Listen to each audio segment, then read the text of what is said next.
PSLV અને GSLV. PSLV polar satellite launch vehicle. આ એક ઇસરોનું વાહન છે જેના દ્વારા સેટેલાઇટ લોન્ચ કરવામાં આવે છે.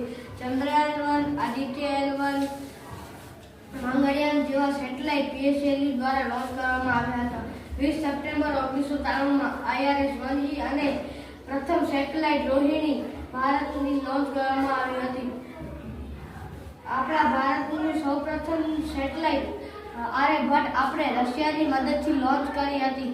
PSLV દ્વારા આપણે પૃથ્વીથી 36,000 કિલોમીટર દૂર આવેલ જીઓ સ્ટેશનરીમાં આપણે સેટેલાઇટને મોકલી શકીએ છીએ.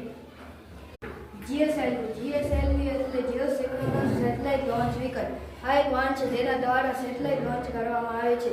આ ઇસરોનું સૌથી ઊંચું વાહન છે જે 49.13 મીટર ઊંચું છે, જે 420 ટન લિફ્ટ ઓફ માસ ધરાવે છે.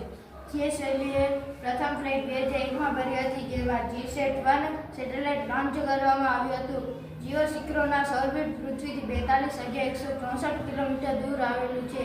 ઇનસેટ અને જીસેટ જેવા સેટેલાઇટ GSLV દ્વારા લોન્ચ કરવામાં આવ્યા હતા. અહીં તમે જોઈ શકો છો, અહીં ચંદ્રયાન છે, આ છે વિક્રમ લેન્ડર અને આ છે લુનાર ઓર્બિટલ ને આ છે પ્રજ્ઞાન રોવર. વિક્રમ લેન્ડરમાંથી આ પ્રજ્ઞાન રોવર નીકળે છે જે ચંદ્ર પરના ફોટો અને ત્યાંની ડિટેલ્સ અહીં આપણા ભારતમાં મોકલે છે.